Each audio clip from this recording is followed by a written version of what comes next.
We are back on the record in file 24-21841-FC, People versus Dale Warner. We are ready to resume our trial this morning.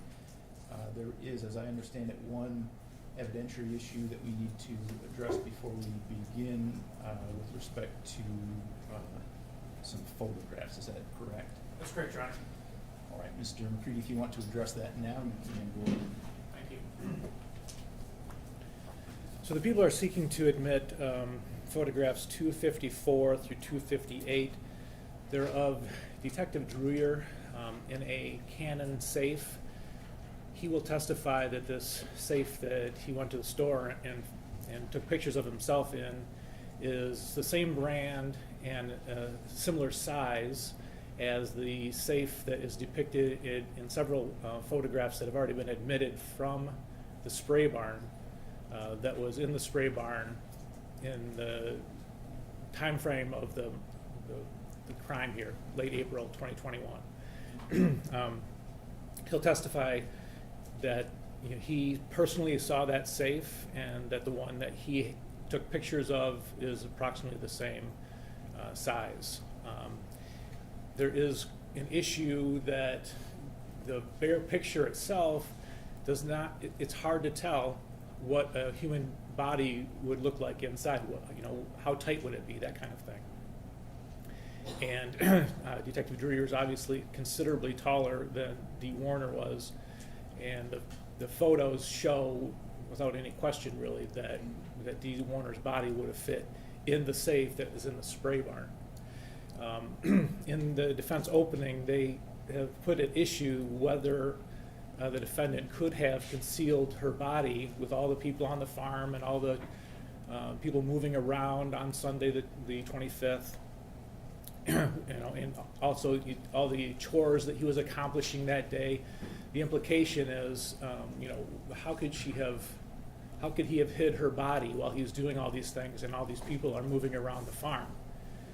And the obvious answer from the people's side is he put her in that safe, which is in the spray barn, which is where our theory of the case is that he put her in the JCB at around 7, and that he welded her, and he took her to the spray barn at that point in time, and that he welded her in the tank later that afternoon. And so our answer for the time in between is that she's locked in the safe.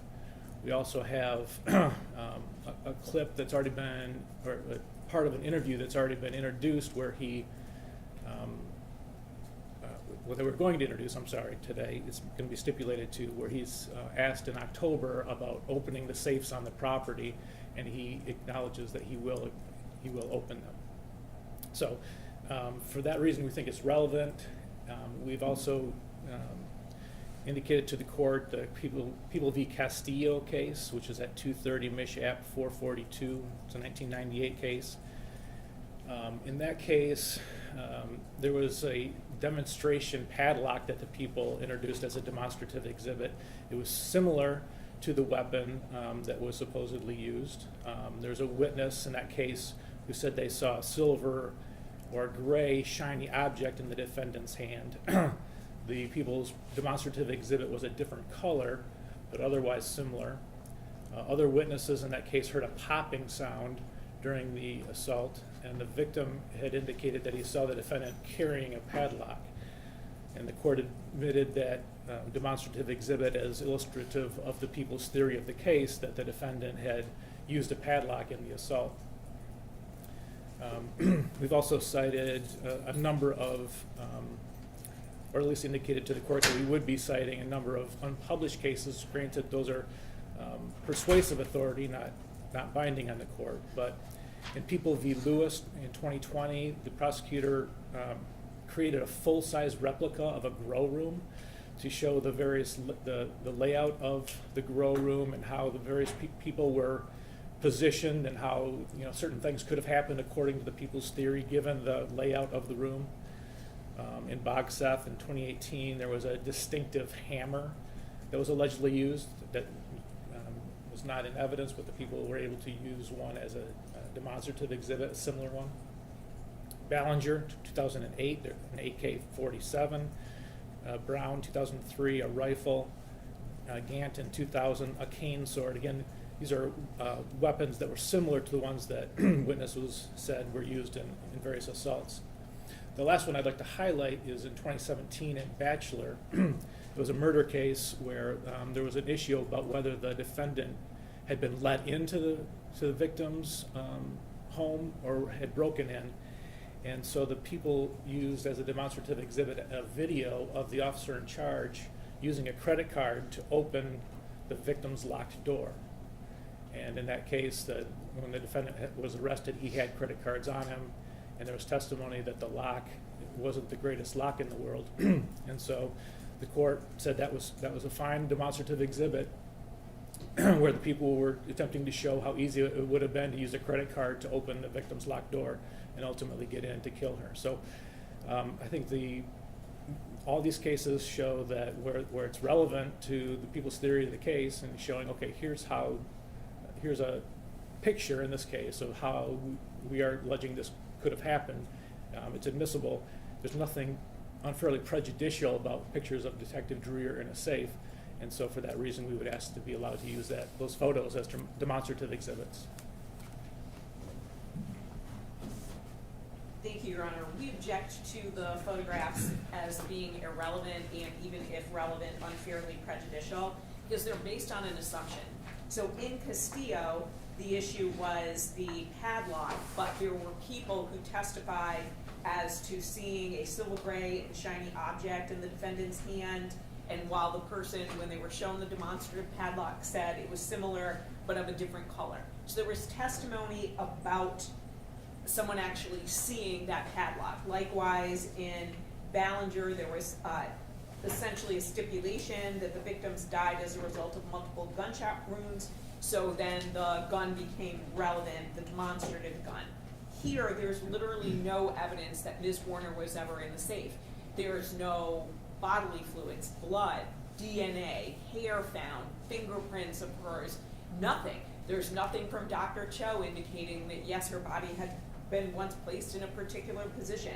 It is entirely an assumption that she was placed in the safe. Nobody saw Mr. Warner use the safe, try to hide the safe, nothing about that. There's literally nothing to support this theory. And so to show a photograph of Detective Drewyor in there is unfairly prejudicial and irrelevant. If they want to talk about the measurements of the safe, that's certainly relevant. But to go as far as to putting a person inside of a demonstrative item, because all of these issues are someone, a padlock, a gun, someone trying to get into a door, right? All of those are the demonstrative items. Here we actually have a person in what they claim to be. I mean, it takes it a step farther where you have this reenactment with an actual officer in there when there's no evidence to support it. So we would ask that the photographs be excluded. Thank you. Okay, demonstrative evidence is admissible when it may aid the fact finder in reaching a conclusion on a matter that's material to the case. It must satisfy traditional requirements for relevance and probative value, and evidence is relevant if it has any tendency to make the existence of any fact that is of consequence to the determination of the action more probable or less probable than it would be without the evidence. In this case, I do think that the proposed demonstrative evidence is relevant. A question has been raised by the defense as to how Mr. Warner could have concealed Ms. Warner's body during the initial day after she had gone missing that Sunday, while there were numerous people walking around the farm looking for her. That kind of thing. There is evidence in the record that there was a safe in the spray barn, which is an area of particular concern, and the demonstrative evidence of a photograph of Detective Drewyor in a similarly sized, same brand safe would be relevant to the people refuting the defense argument that has been made that he could not have concealed the body for that length of time. So I think it is relevant. I don't think that it is prejudicial in any way. The photographs are offered simply to illustrate the fact that a body the size of Ms. Warner or larger, in the case of Detective Drewyor, would fit inside a safe of that size. When evidence is offered as an aid to illustrate testimony regarding issues related to the event rather than offered in an effort to recreate the event, the demonstration does not need to be an exact replication of the circumstances of the event. And I think that comes from People versus Bolmer, 256 Mishap 33, and I think that's the situation that we have here. The people want to use this exhibit simply to establish that it would be possible to conceal a body inside the safe that was in the spray barn, and I think that the photographs are appropriate for that purpose. There does appear to be substantial evidence that would attest to the similarity of the exhibit and the item actually used, presuming that Detective Drewyor testifies in the way that Mr. McCready indicated that he would testify, in that the safe was the same brand and similarly sized to the one that was observed in the spray barn. I don't think there's any reasonable likelihood that the jury could fail to understand the demonstrative nature of the evidence. I've seen the photograph. It's just a photograph of Detective Drewyor inside the safe, and so I don't think there's any, you can clearly see that it's a store in the background, so I don't think there's any risk that the jury would consider it as anything other than a demonstrative exhibit. And the opposing party, Mr. Warner's attorneys in this case, will have an ample opportunity to cross-examine Detective Drewyor regarding this demonstrative evidence, and I think that's the appropriate forum for the defense to point out all of the things that they have pointed out in your argument that this was prejudicial. And so I think cross-examination is the appropriate forum for that argument. So having said that, I do think that the photographs are admissible for the reasons that I've just laid out. Is there anything else we need to address on the record this morning before the jury is brought back in? We have stipulated to Exhibit 305, which is a body-worn camera from October 11, 2021. That's correct. Okay. All right, we're ready for the jury.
You may be seated. All right, welcome back, ladies and gentlemen. People may call their next witness. The people would recall Detective Lieutenant Daniel Drewyor.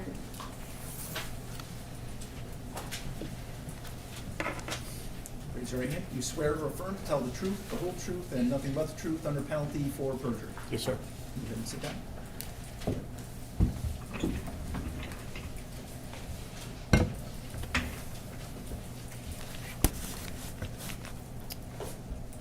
You've already stated your name and spelled it for the record, so I'm not going to have you do that again. We kind of talked a little bit briefly last week about some of the things you did. Some of this may overlap. I'll try not to do that too much. You discussed taking the investigation over in August of 2022. Is that correct? Yes, that's correct. All right. And prior to that, you were part of a task force. Yes. When you became involved in this case, did you know Dee Warner? No. Did you know Dale Warner? No. Did you know anybody involved with the case as far as citizens went? No. In approximately April or May of 2022, did you assist the Sheriff's Department in doing a search warrant for Munger Road property? Yes, we returned to the farm for a search warrant at that approximate time. Do you recall what that search warrant was for? Yes, that search warrant was primarily focusing on the seizure and collection of electronic devices, phones, tablets, and computers. Did you seize any items that day? Yes, we seized approximately 100 computers, phones, and tablets from the residents. At this point, had you ever recovered the phone that Dee Warner possessed on April 24th, 25th, 2021? No. What specific electronic items that you seized that day became important during this investigation? The primary intention of serving that search warrant was to collect Dale Warner's iPad and iPhone. In addition, we had learned that Dale Warner had purchased a new iPhone after Dee's disappearance and put her phone number on it for purposes of the business. And that particular item was of particular interest to me also. When you say put her phone number on it, what does that mean? How do you do that? Essentially, he purchased a new iPhone that had never been used before by them, imported her information from the iCloud, and put her phone number on it from Verizon. You indicated Dale's iPad was of particular interest. Was that one of the items that you did seize? That's correct. And you indicated Dale's phone. How many phones did you seize of Dale Warner's? I can think of at least 2 phones that we seized, his current phone at that time, and at least one that he had used prior. There may be additional prior ones, but I can't recall. Okay. Did you recover the item with Dee's iCloud on it, the electronic device with Dee's iCloud on it? Not initially, no ma'am. Okay, what do you mean not initially? I was, for lack of a better term, it's a little bit uncomfortable when you're assisting another police agency because they're in charge still, but you're making recommendations as to what should happen. So in this instance, the Sheriff's Department's in charge, but I'm kind of there assisting. And I made contact with Mr. Warner near the dining room table, and we have a series of devices that we're collecting and seizing from the house. And I specifically asked him about this cell phone. I want the cell phone that has Dee's phone number on it, to which he gestures towards the table and indicates that we already have it. So the uncomfortable part is I'm not in charge and really in a position to challenge him on this to confirm, so I took him at his word at that time. But we later discovered that that was not the case. How did you discover that? I received a phone call. I can't remember if it was that same day or the next day, and it was Dale Warner calling to inquire about him being returned his iPad and iPhone that we had previously seized, but he was calling me from Dee's phone number. Okay, and how long after you seized his electronic items did he call you? I can't recall if it's the same day or the next day, but it was shortly thereafter. Okay, and you indicated the number that came up was the number for Dee Warner? That's correct. All right, and what'd you do? From there, I contacted my partner, Detective Sergeant Singleton. We returned to the Munger residence and made contact with Dale, inquiring as to that phone again. And did you get the phone at that time? Eventually, yes. What do you mean eventually? Upon making contact with Dale Warner and informing again that we needed to collect that device, he did not immediately cooperate and initially refused to do so. Okay. But you said eventually, so you eventually left with that phone with her iCloud information on it? That's correct. What did you do with those electronic items once you recovered them? Those devices were sent to what's called our CCU, or Computer Crimes Unit. What's the purpose of that? A witness from that unit testified last week. Essentially, they specialize in extracting information off of electronic devices and putting it in a format that allows detectives like myself to review. Okay, and so do they put that in a case and then do they always send it to you? It varies on depending on the investigator, but the majority of detectives in my department would obtain that information from the analysts that work there, and they themselves would review it, and there might be some back and forth with those analysts to ensure that they're understanding what's been given to them. Okay. And when you send those to the lab, what do you get in return? What does the lab give you back? They typically provide you with a thumb drive or a hard drive, depending on how large the device is, how much memory you need. And from that, you're provided a computer program that allows you to select different pieces of information that you want to view on the phone, text messages, calendar, emails, photographs, etc. So essentially, the computer program organizes things in this program similar to how you would find them on the actual phone.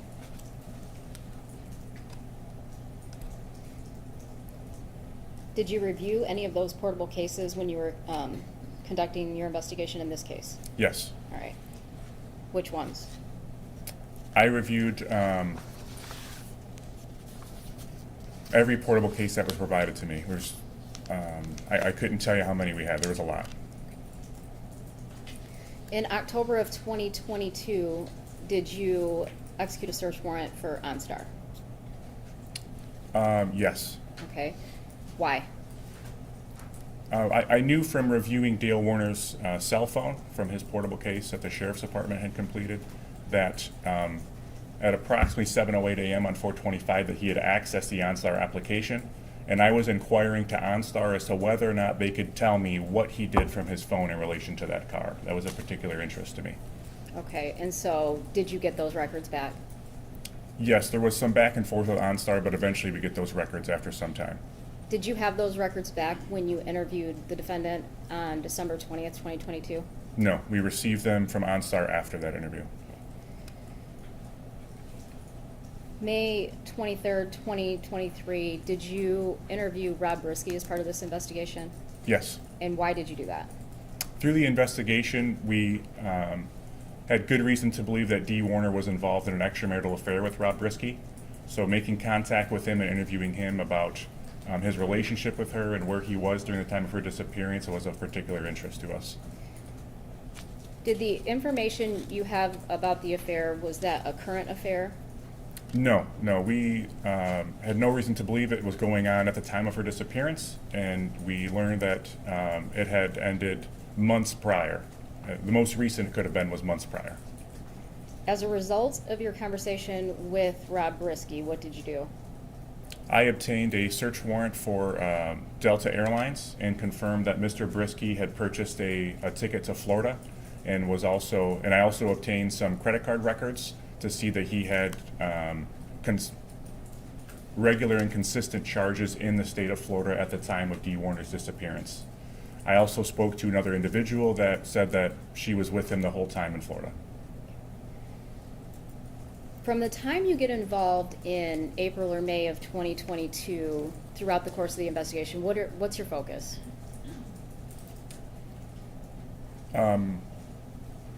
Throughout my time in this investigation, it has been focused on finding Dee Warner. So that could be in a number of different ways. If she's alive and well somewhere, obviously we want to find her. If she's not alive, we still want to locate her. So essentially discovering what happened to her, what caused her disappearance, and where she physically was. When you're looking for Dee Warner, describe the person you're looking for. Dee Warner is approximately 5'3", weighs approximately 140 pounds, with blonde hair. Throughout the course of your career, have you investigated suicides? Yes. Approximately how many? In the multiples of tens, I wouldn't quite say 100, but numerous. Okay. What about natural deaths? Yes, probably a similar figure. Homicides? A little bit less, but a similar figure, yes ma'am.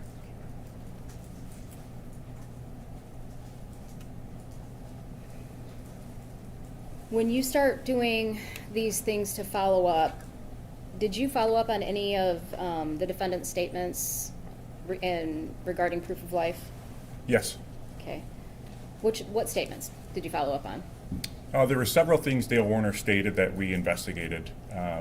The one that we spent the most amount of time on was the statement that she had taken some money from the business and had disappeared on her own means and was living somewhere off of that money. We put a lot of time and resources into that portion of the investigation. Did you contact anybody for assistance as part of that? Yes. And who did you contact? I was put in touch with an agent with the Secret Service. His name is Ryan Heathouse. He specializes in locating missing persons through what we would refer to as a search for life, as well as working with local state analysts for similar type of searches. Okay. And doing those searches, did you find anything to lead you to Mexico or Jamaica or anywhere else outside of Michigan? No. What else did you investigate? As far as Mr. Warner's statements? Correct. Another statement he had made was that Dee Warner had a prescription drug problem, and perhaps that had something to do with her disappearance. What did you do to investigate that? There were several things that I did to look into that matter specifically. One, I did search warrants and reviewed her Blue Cross Blue Shield usage, which is what her insurance coverage for her prescriptions, as well as her CVS records where she primarily filled those prescriptions. Separately, I reviewed records from something that is called MAPS. MAPS is a database that's used by healthcare providers and pharmacists to ensure that people aren't going to multiple doctors to get the same type of drug. It's something to help prevent people from abusing prescription drug programs. So you can't go to Dr. A, B, and C and get oxycodone or Vicodin from each of them. Okay, and where did your investigation with the pills lead you? I found nothing that would indicate any signs of abuse of any scheduled narcotics. What other statements of Dale Warner's did you follow up on? We put a lot of time and investigation into the things that he did on the morning of 4/25. Okay. I'm going to go back just a little bit. Did you investigate the statements about a second phone? Yes. All right. What did you do to investigate a second phone? Dale Warner's statements that Dee may have had a secret phone was of particular interest to us because as her primary phone showed no communications with anyone that would lead us to believe that she summoned someone to come and get her on 4/25/21. So discovering if this other phone existed and if she could have possessed it was of particular interest to us. So through several search warrants, I did several things to try to obtain this information. There is something called a Google geofence. A geofence is essentially where, as a detective, I can draw an imaginary box over any location, and I can tell Google, I want you to tell me any device that you have connected inside of this box. In order for Google to have a record of that, you'd have to be operating a Google application on your phone or on your tablet, whatever that device is, and be consenting to that type of data transmission. That's in no means foolproof. For instance, if I were to put one over the courthouse right now, I probably would not get everyone's cell phone that's in this building currently. But through that search warrant, I was not able to discover any device that could be the alleged secret phone. What other search warrants did you do to look for that second phone? I also did a search warrant for something that is called FOG. FOG is more commonly known as advertiser ID. So all of us that have a cell phone, we essentially have been given an advertiser ID number. This is a very long number that basically keeps your identity a secret, but your phone is collecting information about where you go, the websites you go to, where you travel, and advertisers buy this information so you can be targeted with specific ads. So similar to a geofence, I can draw a box over a specific area to see if I can discover this unknown device. That is less reliable than Google, but that is something we employed here, and we also did not discover a phone through those means. Did you do anything else to look for the second phone? Yes, because I had access to Dee Warner's cloud information, her iCloud, I had a volume of her emails and other contacts, and I searched those extensively to see if there was any communication she had where she signed up for another device or had purchased another phone, and I was unable to find any communication that led me to believe that. Additionally, I also learned that through her extramarital affair, she used her primary phone number for that communication with that person.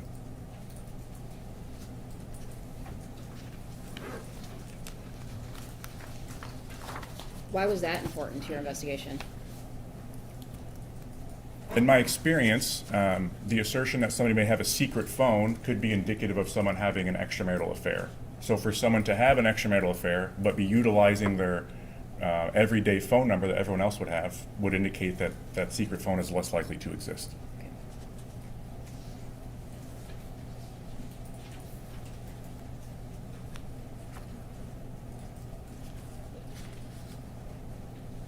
During any of the interviews with Dale, did he mention that Dee was sneaking out in the middle of the night?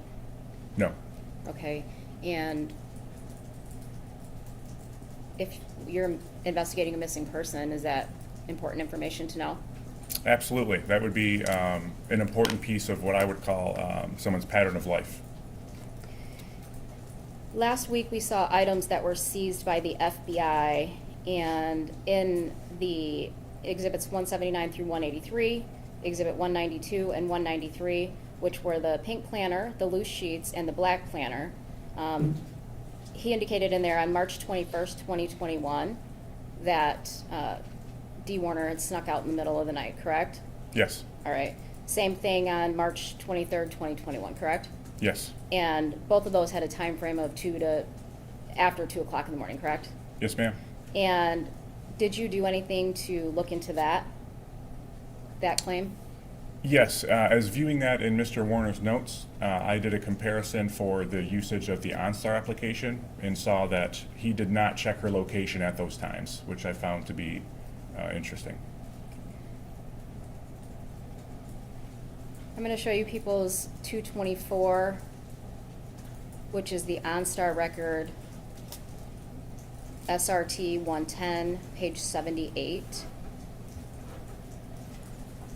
Is that the record that you're referring to that you looked at? That's correct.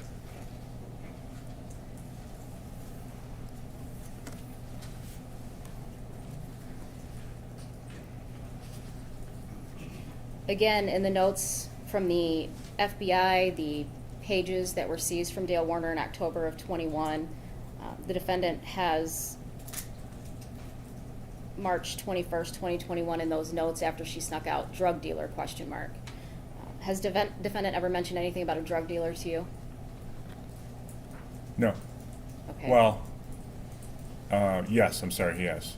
Okay, to you or during the course of the investigation, or?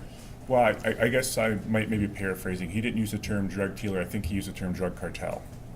Okay, and when was that mentioned? That was in the interview with me in December. Okay, explain what you mean.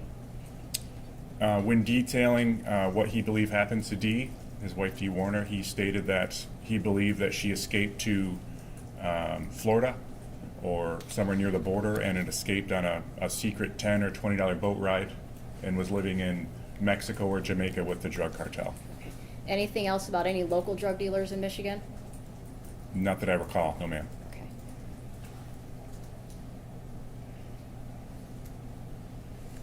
During any of Dale Warner's interviews, did he discuss Dee having nightmares or talking in her sleep? No. Did the defendant ever mention during the whole course of the investigation that Dee was scared to be by herself? No. Did he ever mention that she would run to the window or door anytime a car went by or pulled in? No. Did he ever mention that Dee always said someone was watching The Office on the hill on Carson? No.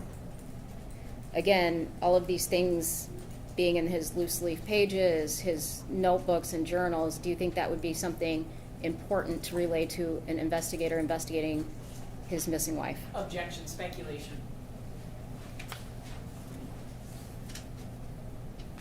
I'll withdraw the question. All right.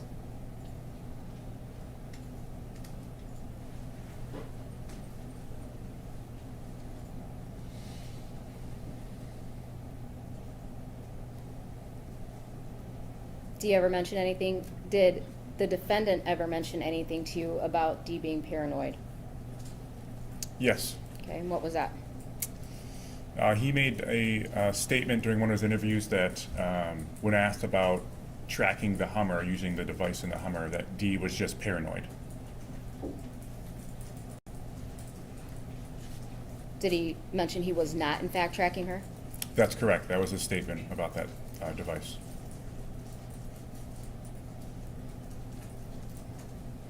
The black book that the FBI last week testified to, that was the text thread between Zach and Dee, Exhibit 191. Do you recall that item? Yes. Okay. Did you look into that item? Did you read those? Yes. I observed that in one of Dale Warner's devices. I can't remember if it was his iPad or his iPhone. I can't recall. Okay. And when did you observe that item in the phone? When did I observe it, or I apologize. Let me reword that. When did you observe that item in his, Dale Warner's device? You didn't say phone. I said that. I'm sorry. the date that I saw it, or the date that it was in the phone? The date Sorry. that it was in the phone first.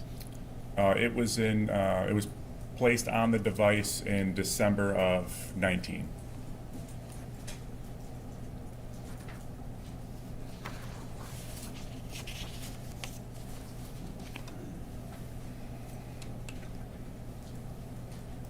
Detective Singleton testified that at some point you both came up with a theory about welding.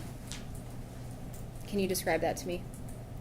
Yes, there was a video clip of Dale Warner in what we refer to as the old shop, or building number 1, in which he's looking for something near welding equipment, and as a car drives by, he moves to the side behind a truck and ducks down to see who it is. Okay, so is there anything else that came to your mind when you're thinking of this welding theory? Specifically with the date and time that it happened, we were just suspicious of what he would be doing with welding equipment on that particular day, the day that his wife goes missing. Okay. Did you, at this point, when you come up with the welding theory, do you remember when that was?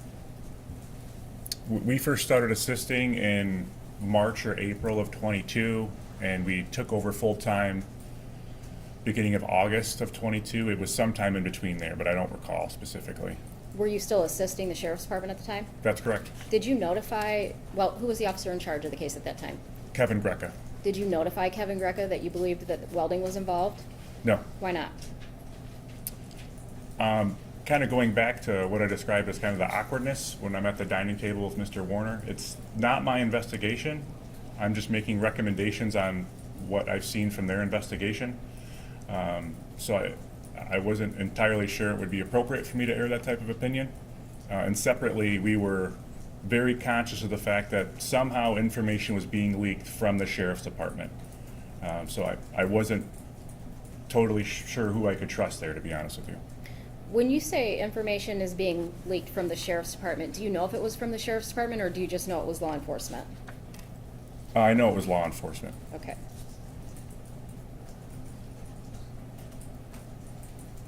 Did you ever ask the defendant about welding during your December 20th, 22 interview? No. Why not? One, we still didn't have any reason to, it wasn't this aha moment as my partner described it. It was just something that was peculiar. And in every homicide investigation I've worked, there are certain facts that only the culprit would know about.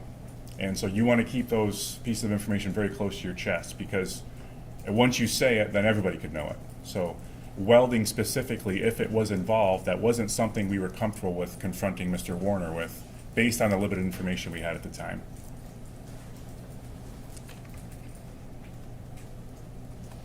After you interview the defendant in December of 22, do you ultimately end up doing some large-scale searches?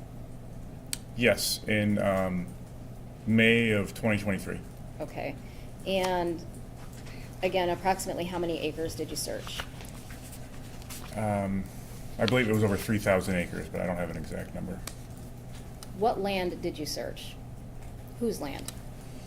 We primarily searched land that was owned by Dee or Dale Warner, and or land that they had contracted to do farming with at the time of her disappearance in 2021. When you're doing these searches, how are you doing them procedurally? We separated the areas into what I would call primary and secondary areas. So the primary areas were places that we had information to believe that Dee could have went there for some reason at that particular time, around that time, or that Dale Warner had gone to those areas at that particular time. The secondary areas were the remaining pieces of property that were on that list. And the intention here is, through my time of investigating natural deaths and even suicides, when people are going to commit suicide, they typically go to some place that's comfortable for them. So in our mind, we wanted to make sure that we went to all of these properties to ensure that she didn't come to stop living on one of these pieces of property and was just laying there still undiscovered. When you're doing these searches for the approximately 3,000 acres, did you go by yourself? No, this was an operation, a detail that had 130 Michigan State Police personnel involved. Did you use any equipment to aid in the searches? Yes, depending on the specific parcels, we use ground penetrating radar, metal detection, some aviation, FLIR devices. We did some probing with cadaver searches, we did article searches, and eventually did some excavation in selected areas. Ground penetrating radar, what's that? Ground penetrating radar is a device that essentially sends signals through the ground and can detect if there's any disturbances beneath the top layer of surface. So for instance, if I were to dig a hole and bury a big rock and then put dirt back on top of it, that would show up as an anomaly using ground penetrating radar, which would be a sign of disturbance beneath the earth. And I believe you also said FLIR. That's correct. What is that? FLIR is a device that essentially detects the difference between temperatures of two different objects. So for instance, on a cold winter day, if I were to look at your house through a FLIR camera, the ground, the sky, parts of the house would appear very dark, but the windows and doors would look a little bit brighter because there's probably heat coming through those areas. So it's essentially going to highlight a difference in temperature between two objects. And I believe you said article searches. Can you explain what that means? Yes, so you heard some testimony from Trooper Jack Taff, who was a canine handler. We deployed cadaver dogs, but also normal search dogs for article searches because we were looking for several items that were missing with Dee Warner.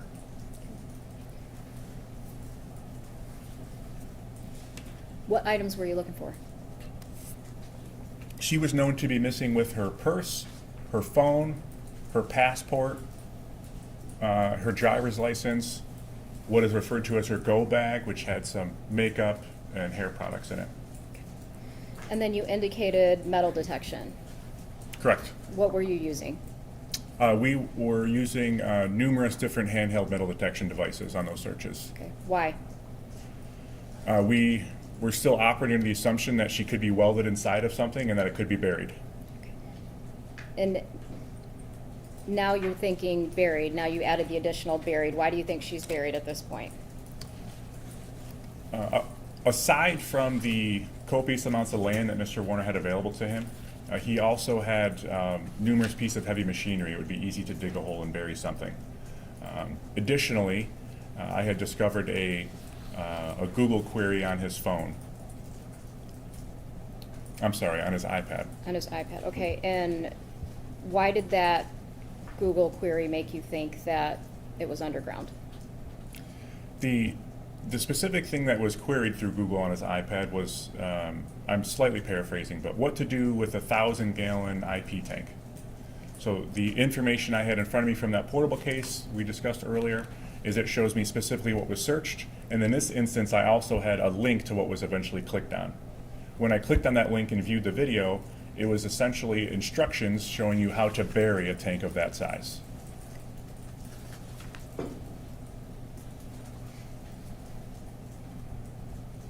I believe you indicated that you, as part of these searches, you went to areas where you knew the defendant was on the morning of April 25th, 2021. That's correct. And how do you know that? How do you know where he was? Aside from the statements that he provided, we also got information from John Deere through a search warrant. The particular device he was operating that morning through John Deere, they collect geographical information every 30 minutes. So if you were to start this specific sprayer at 7:58 a.m. and turn it off at 9:02 a.m., you're going to have a GPS coordinate at 8, 8:30, and 9. Based on the records that you reviewed for John Deere, where did you search? The priority area is based upon that. There was a property just south of the residence, what's been referred to as Leroy Sealers, where he did some spraying for a short time, and also a property in Onstead and a property in Brooklyn. Describe, is this all farmland that you're searching? The vast majority of it. Some of these plots of farmland would have a lining of trees on one perimeter, or I can think of one particular area that has like a cell phone tower in the middle, and underneath it are big boulders piled up underneath. But the majority of this land is tillable farmland. Were there any bodies of water on the land you were searching? Yes. Okay, what types of bodies of water? These pieces of property had little runoff creeks, streams, ponds, bogs. There were a few properties that were maybe not a part of this search, but almost as big as a small lake. And you indicated that that was in the first week of May 2023? That's correct.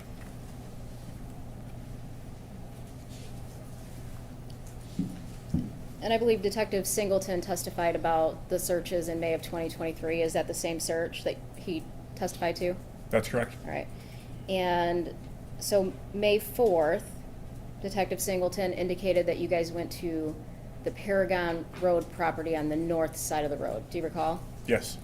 Did you ever search the south side of the road on Paragon? No. Well, when we executed that search warrant to excavate the north side of the road, I am near certain I stepped foot on the south side of the property and looked around, but simply just because we were there and it was the same parcel. But we did not do an extensive search at that time. And at the time that you go to the Paragon Road property, are you still operating under the assumption that she is underground somewhere? That's correct.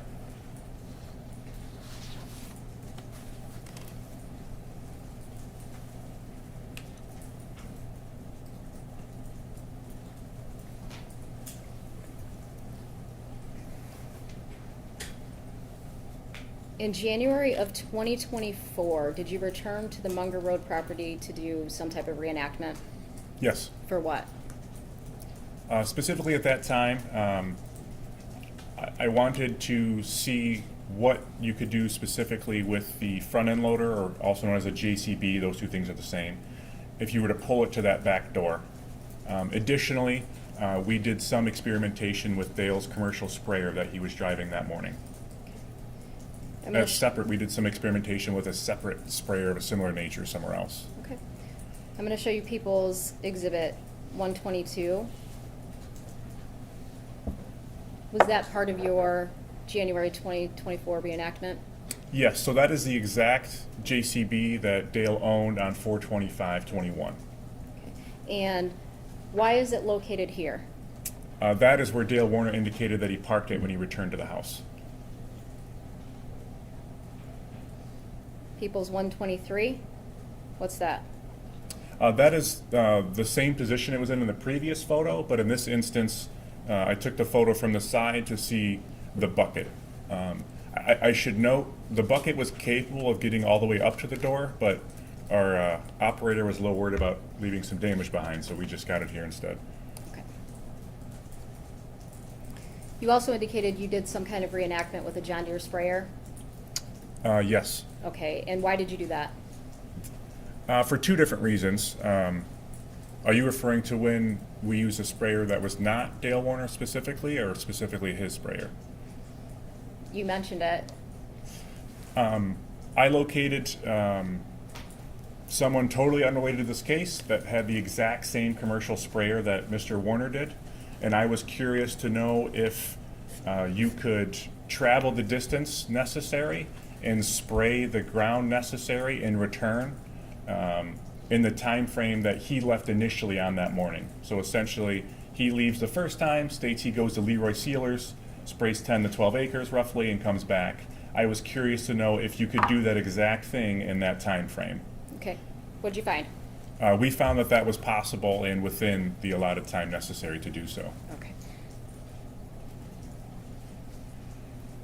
At some point in time, you start looking into tanks. Is that accurate? Yes. And approximately when is that? That is June of 24. Okay. Okay. And what specifically were you looking for when you're looking for tanks? At that time, I felt as though we had exhausted the type of searching that we could do. So to revisit this welding theory, I decided to try and discover what metal objects were on the farm at the time of 4/25/21 that could have disappeared and somebody would not notice. So in other words, if she was put inside of something metal and welded, what could have been used that people wouldn't have reported, hey, wait a minute, this is missing now, which ultimately led me to the search for anhydrous ammonia tanks. Okay. So at this point, have you given up looking underground and now shifted to above ground? I wouldn't say that we had given up on that, but we had done so much searching beneath ground that aside from a particular tip coming in or someone discovering a new piece of information, those would be the only two things that would move us to do any more digging, if that makes sense. Okay. As you're searching, when you decide to search for anhydrous tanks, was there anything you had to do to prepare to do that? Yes. What did you have to do? I had a very primitive understanding of what anhydrous ammonia was. The extent of my knowledge on it was simply from my time in the police academy when they show you how dangerous it can be if you inhale it, and it can cause death. So as a road trooper, they want you to be aware of that in case you encounter a crash and that gas is involved. So knowing that, I had to find a way, if I were to find a tank and it had some of that gas in it, I had to find a way to empty that gas so I could search the inside of it. As these tanks are manufactured to not have an opening to prevent you from seeing in, that was also another challenge. So the first several weeks of this endeavor was to discover how I would empty a tank if it was full of gas and how I would ultimately see inside of it. Okay. How did you do that research? The first person I contacted was a sergeant from our motor carrier division. They handle the commercial trucking enforcement part of our department, and they have more hazmat training than a normal trooper does. And after consulting with him, I eventually made contact with our emergency management division, who we have a coordinator by district that helps coordinate if there's a chemical spill, and I was able to get some information from him also. Did you contact anybody else for additional information? Yes. Once I kind of had a plan for what I would do to empty the tank and look inside of it, I also contacted Greg Hardy. Okay. What was the purpose of that? Greg Hardy is Dee Warner's older brother. He owns a farm down the road, also has a large farming operation, and he had great firsthand knowledge of how that farm operated, the Warner farm, and he ultimately gave me some advice on where or who to contact to locate Dale Warner's tanks. All right. And who was the person that you contacted to help you locate some of Dale Warner's tanks? I can't recall the individual's name, but essentially I came to learn that at some point around that time, he had rented numerous tanks from Dale Warner. So the information provided to me was that this person rented a bunch of tanks and kind of had free reign of a dozen or so of Dale Warner's tanks. Okay. And based on the information you got from that person, did you do additional search warrants? Yes. Based on talking with that individual, we did a search warrant again at Paragon Road on the south side across from where we excavated, and also conducted a consent search for a property on Carson Highway just east of the farm across the street. And I believe you already testified that you found tank 34 in that Paragon property barn. Is that accurate? Yes, ma'am. All right. And you took that to the bridge and had it x-rayed? Yes. All right. Where'd you take it after that? From the Ambassador Bridge, I took it to the Michigan State Police Northville Laboratory. For what? Ultimately, at the time, I was trying to find a place I could store it, which is a different story, but eventually they agreed to process the exterior of the tank for fingerprints. Okay. When you say they, are you talking about the lab personnel? That's correct. All right. Where'd you take it after that? From there, it was escorted to the Michigan State Police Monroe Post for secure storage until we could, at this point, it's 7 or 8 p.m., so we weren't unable to get into the feat of opening the tank, so we stored it overnight there until we could start the next morning. You arrive the next morning. Who do you bring back with you so that you can open this tank? Although I had scaled the tank the previous day to confirm the weight and give me an indication if it was empty, and I had x-rayed it, which also showed there was no gas in it, otherwise the x-ray would have been solid, I still wanted to make one more confirmation that the tank didn't have any gas in it. So we contacted someone that works in that field locally, an independent contractor, who came to the post to aid us in an evaluation. Okay, and did he observe that tank? Yes. What did he do to determine if it was empty? He gets out of his truck, walks over and knocks on it, and makes a statement like, "Oh, it's empty," and grabs a wrench and takes off one of the valves on top, and then sticks his face up to it and inhales and says, "It's empty." Okay. Who else is present? At that time, I was with him and several other state police personnel. Did you have the fire department there? Not just yet. They arrived a little while later. And why'd you have them there? I asked the fire department to come for a couple different reasons. For one, I had to consult with a private contractor who ultimately came and helped us cut open the tank. This is someone that works for a private industry. So when you're operating heavy machinery like that, especially on state land, the state police takes on some liability. So I wanted the fire department there for medical reasons. But additionally, I don't want this to be taken the wrong way, but we had battled with media coverage in this case throughout my time investigating it. The media's covering it. It's an important case to them. They want to stay informed. And because of that, I was very concerned that if word got out that we were opening this tank, that the media would show up. So the way this post is situated, I was only able to put the tank in a position where I could conceal two sides of it. So if you could imagine the building being in front of me, I can put the tank up against the building and you won't be able to see it from this direction. You won't be able to see it from behind me, but you could see it from over here. So in part, I asked the fire department to bring a fire truck and park it on this side, just in case the media showed up, nobody could take photos or video from the road. Okay. Additional reasons that you had the fire department there?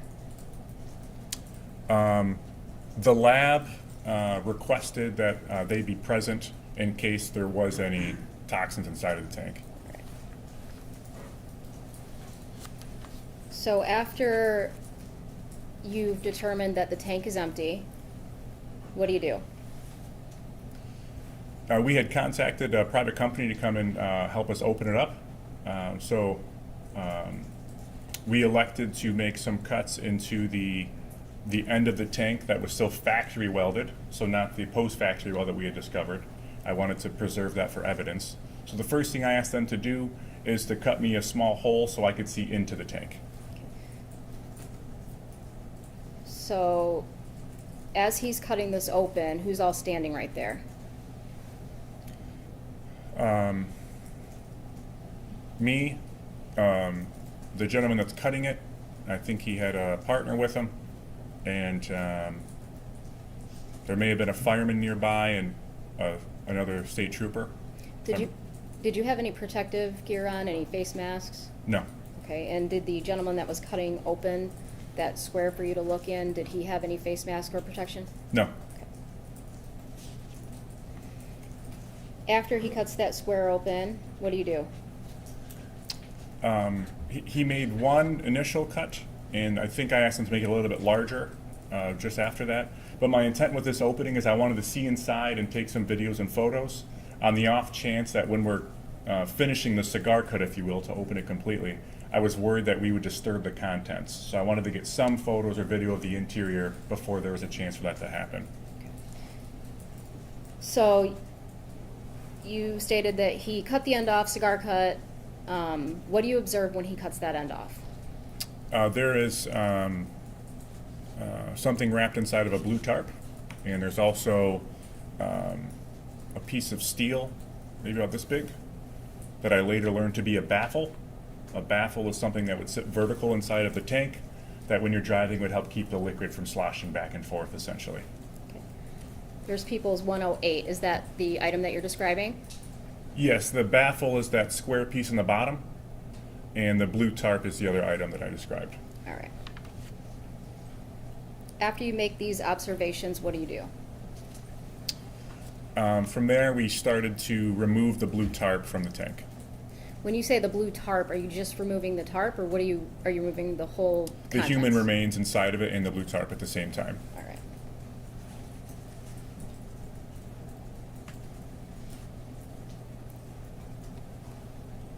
Who else was there when you were removing the body from the tank?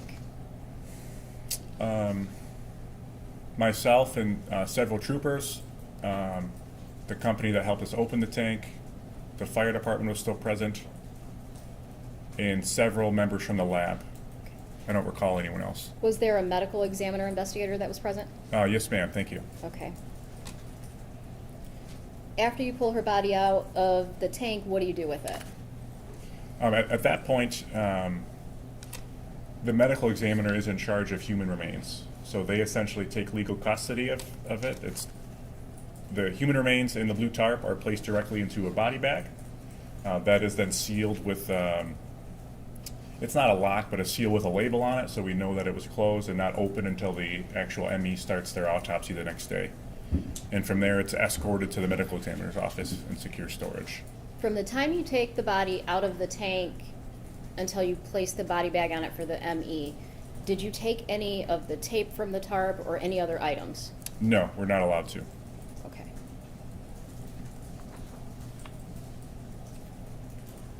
After her body was removed from that tank, did you look inside the tank? Yes. What else was in there? Aside from that baffle, I observed a quarter to a half inch of liquid in the tank. At this point, we had tilted the tank in a negative axis so that liquid wouldn't come out. So it still was inside of the tank at this time. Did you observe a purse in the tank? No. Did you observe a phone in the tank? No. Any other personal items? None whatsoever. Did you observe shoes? No. Socks? No.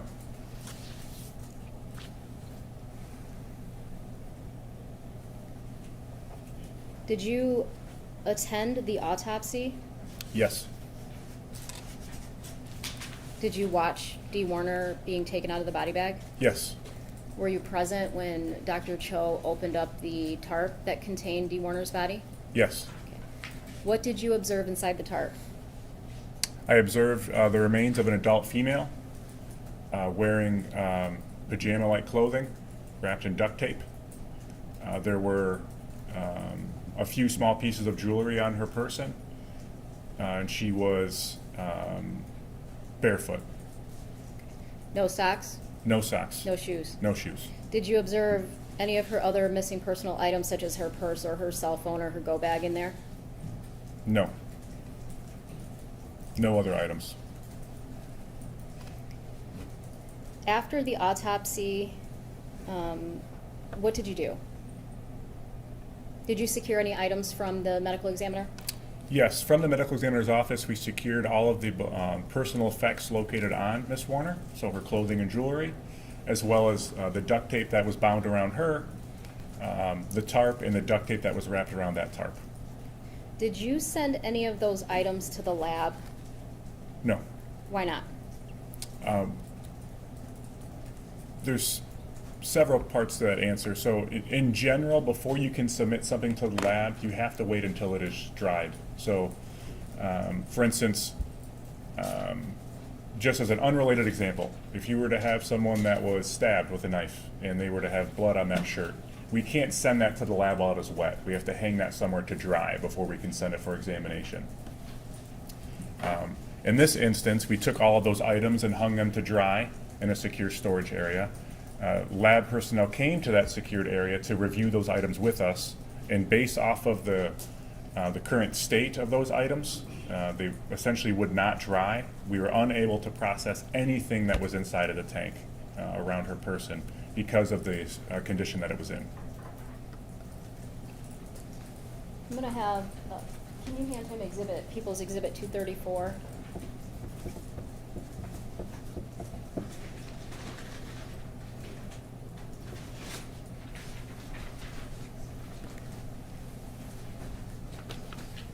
Sir, I've handed you People's Exhibit 234. Do you recognize that item? Yes, ma'am. Okay, and what is that? This is pieces of tape that were located inside of the tank, duct Okay. tape. All right. And where has that item been located since August of 2024? We have a secure storage facility near our headquarters in Diamonddale, near Lansing. Okay. Inside, outside, where was it located?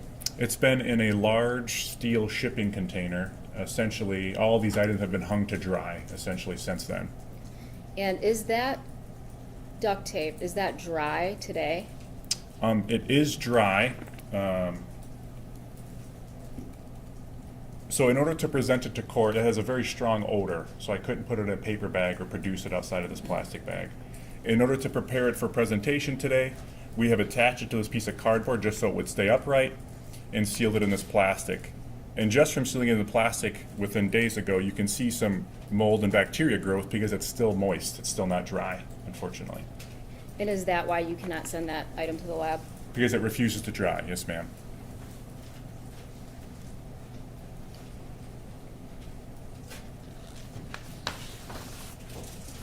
Out of all the items that you were looking for when you became involved in this investigation, what have you recovered thus far?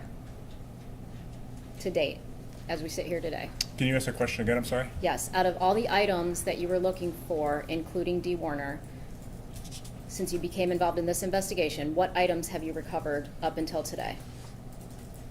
Outside of her person, Correct. none. None of the other items.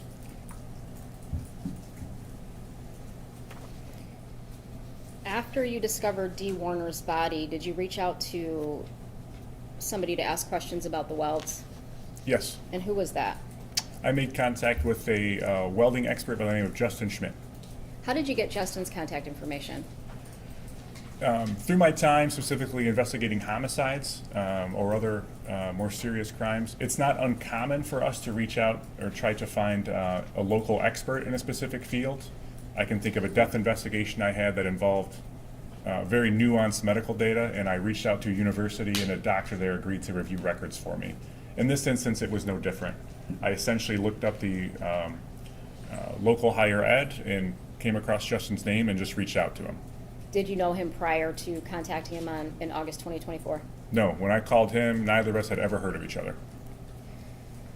After speaking to Justin, did you execute any additional search warrants? Yes. All right, and where was that at?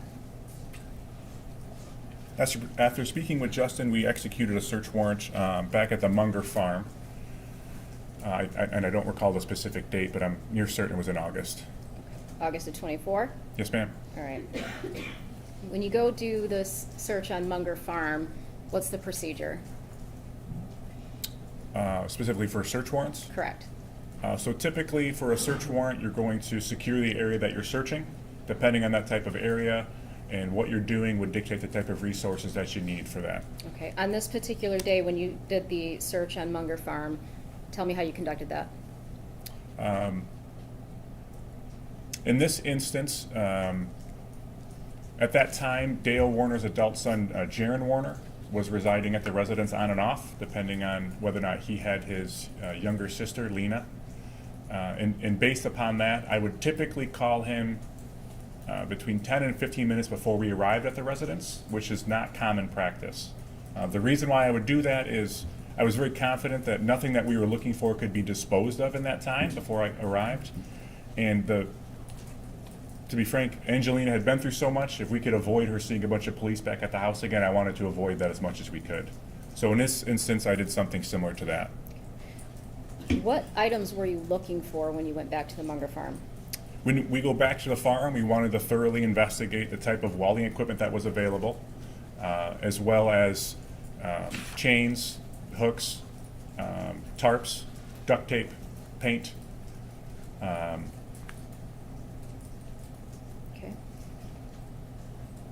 And I feel like I'm forgetting something. That's all I can think of now, ma'am. Oh, excuse me. Decals that were on the tank, as well as there was a handwritten note on a tag that was tied to the tank. I wanted to see if we could locate those also. I'm going to show you People's Exhibit 109. Where is this at?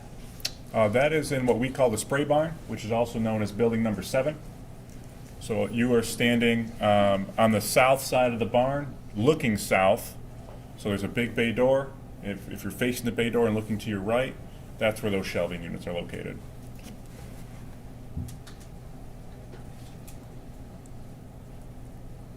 And if I may, ma'am, we also seized the trash can lid that I just saw in the photo. Okay, thank you.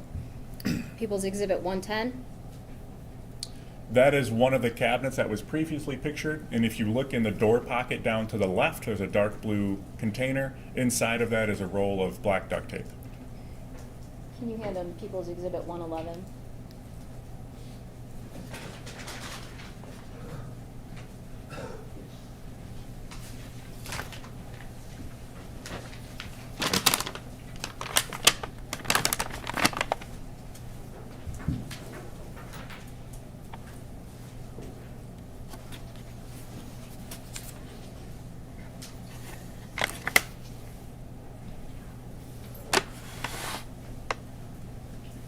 Thank you. Sorry Should I get about open that. this, ma'am? Yes, please. Sorry about that. I didn't know I still had the scissors.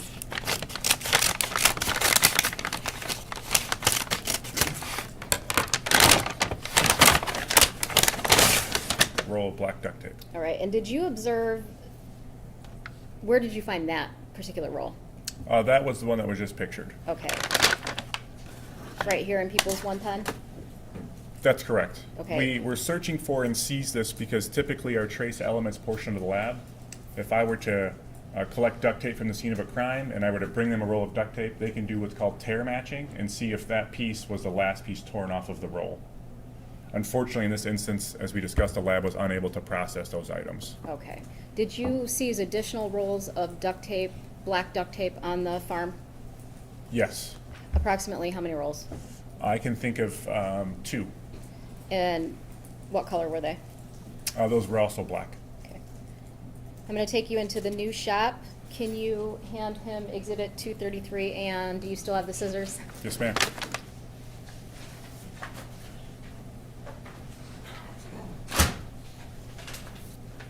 Thank you.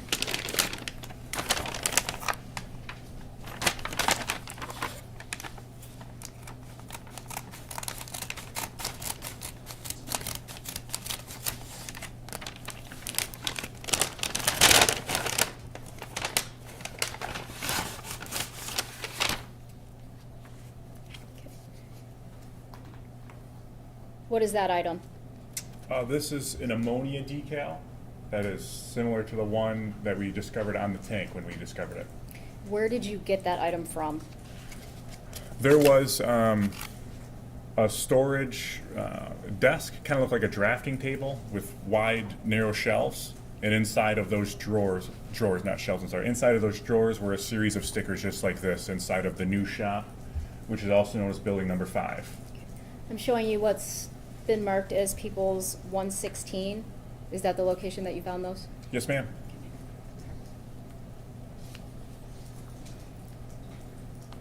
I'm going to have you look at People's 117. What is that? That is one of the drawers that's open with several of those stickers inside of it. Can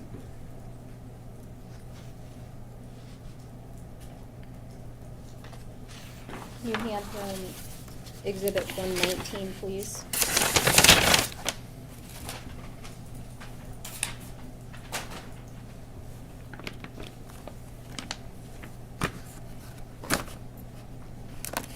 Guess you'd like me to Yeah. open this one, ma'am? Yes, please.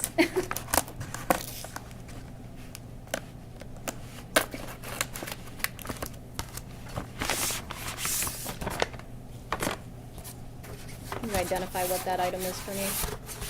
This is a war egg placard that is similar to one that was discovered on the tank, on tank 34.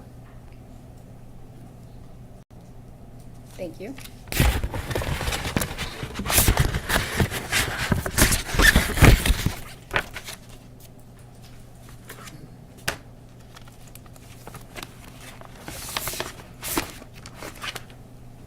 I'm going to have you look up at the screen at item People's Exhibit 120. Do you recognize that?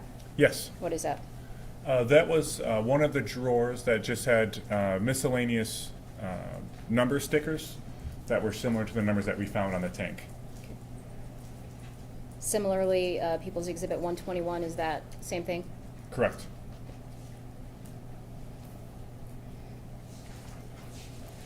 Also in the old shop, People's Exhibit 159. What is that item? That is the welder that was previously described and testified to.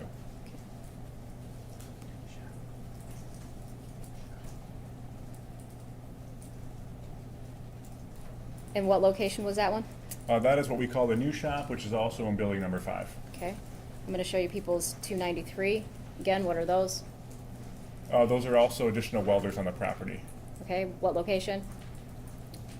I believe that's also the new shop, building number 5. All right.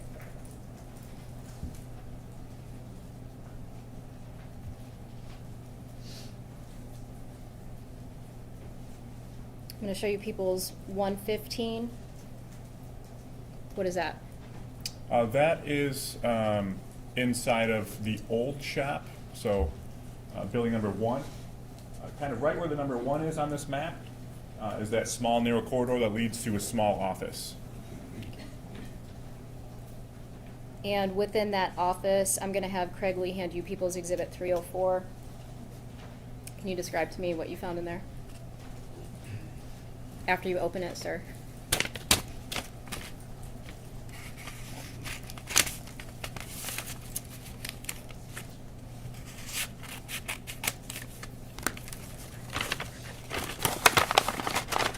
Inside of that office, we located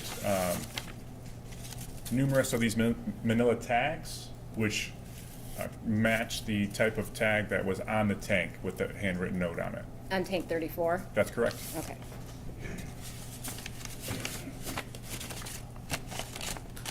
And People's Exhibit 114, what is that? We located several blue tarps, and that is in the dry barn, which is building number 2. Do you recall approximately how many tarps you located on the property? I think there were at least 2 in that building and a third one that was green in the wet barn. What are you just calling the wet barn? I'm sorry. I'm sorry, the wet barn is number 7. Okay. Now, during Detective Singleton's testimony, he discussed going to the property room and taking some paint samples. Where did those paint cans come from on the property? I seized those paint cans from the metal shelving racks in the back of building number 1. Pretty much right where my finger is. And how many cans did you seize? I seized 3 cans, and there was also like a food container with a lid of some paint poured in it.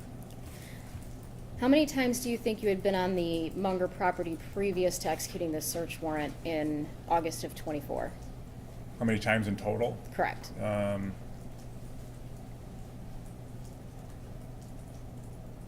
Between 6 and 10, maybe, roughly. Had you been in the old shop previous to August 24? Yes. All right. Had you observed paint cans in there previously? Yes.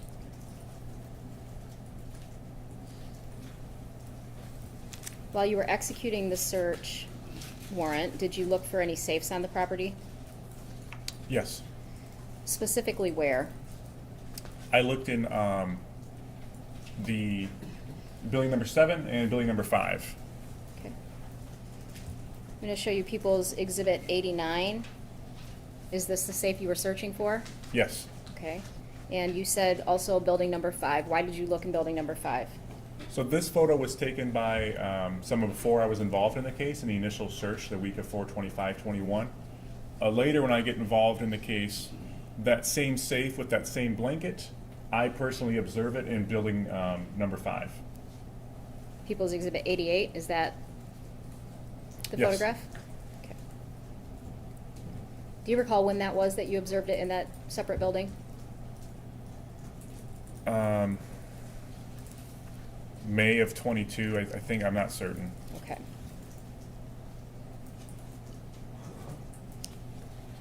Approximately how tall was the safe?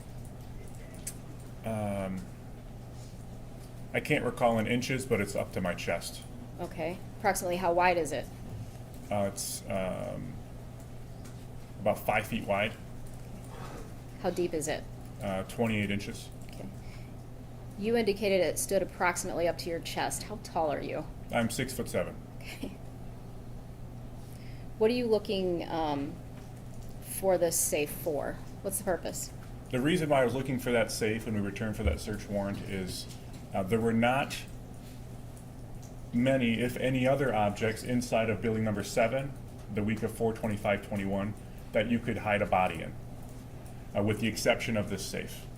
So I was in search of the safe to see for myself how easily you could remove the shelves that were inside of it, and how likely or possible it would be to fit a person inside of it also.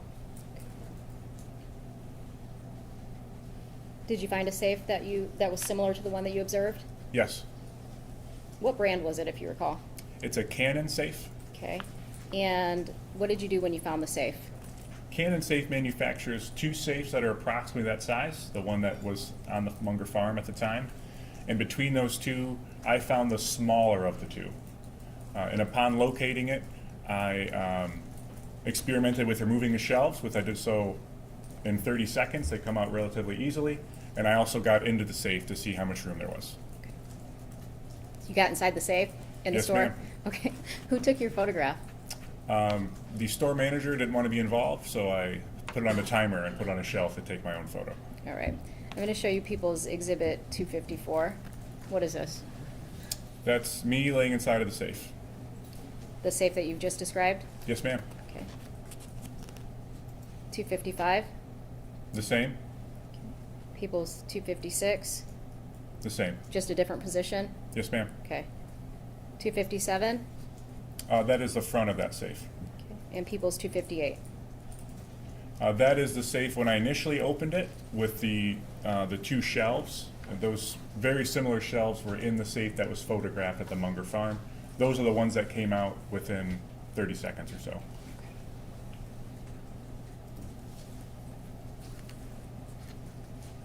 Had you previously watched some body camera footage regarding the safes on the property and the FBI, how they got access to those safes on October 11th, 2021? Yes.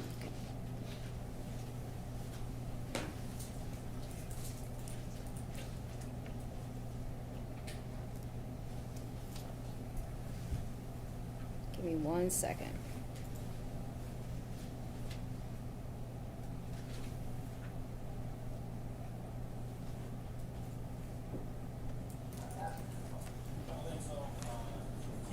Anything we might need to He's move. doing everything. Okay. Tomorrow. Another thing is, we haven't done this yet, but I think there's 3 safes, the bigger ones. Either I'll escort you to them, you open them, and that's it. Plan B is our tools, our key. You don't want us to use our key now, so. But I mean, yeah. And at that time, he indicated to, was that Detective Greca on the body-worn camera? Kevin Greca, yes, ma'am. Okay, that he would open those safes? Yes.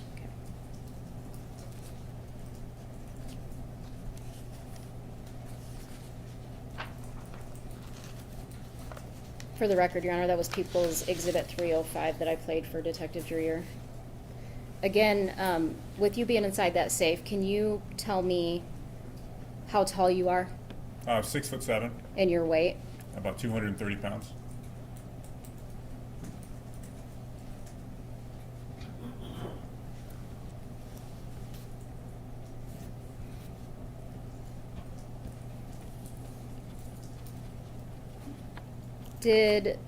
You indicated that when you first took the tank, you took it to the Northville lab to be processed for prints. Did you hear anything back from the lab regarding those prints?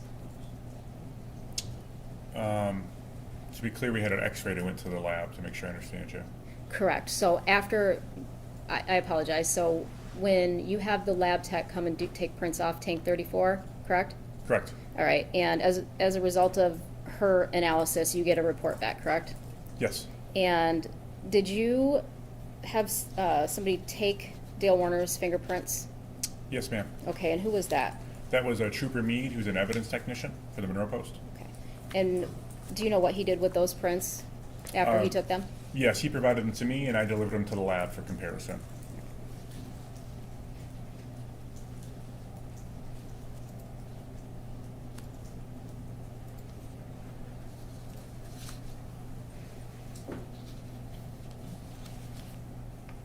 Did you observe any additional surveillance footage after finding the body of Dee Warner?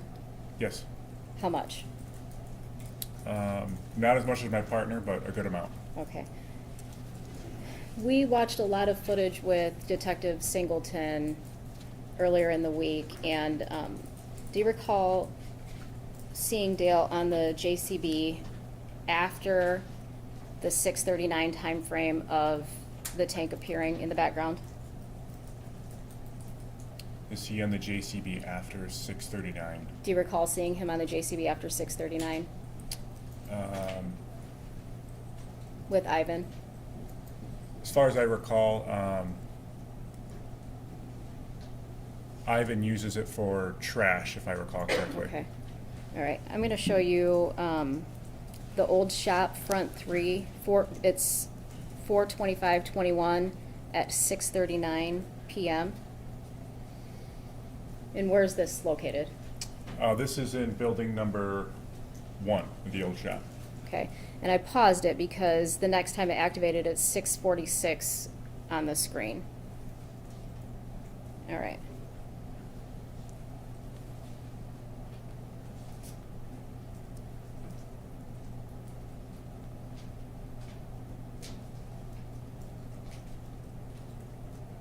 All right.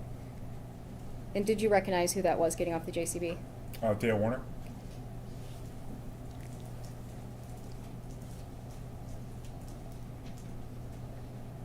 And do you know who that was in the old shop? Ivan Boyd.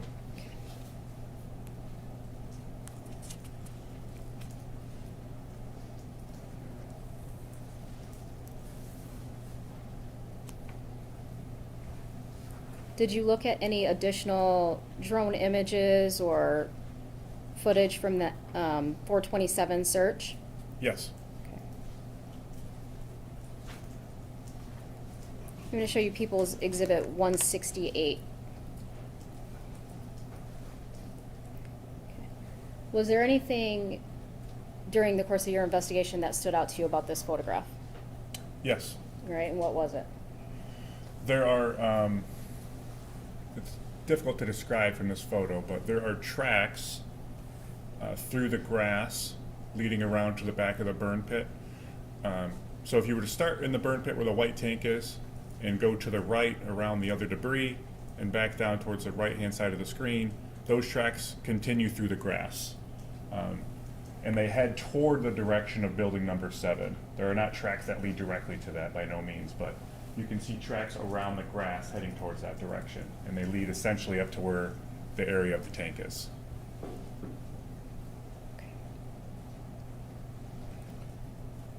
So essentially, would it be on the north side of that tank?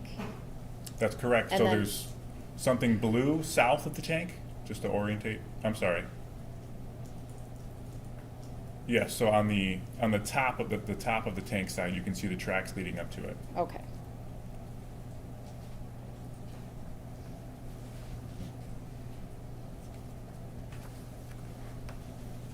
Detective Singleton testified about, during the course of the investigation, he had information on life insurance policies. Were you the person that did the search warrant for those? I'm near certain, yes ma'am. All right. And did you find information for April of 2021? Yes. How many policies did you find? There's 2 life insurance policies for Dee Warner. And who was the beneficiary in April of 2021? Dale Warner.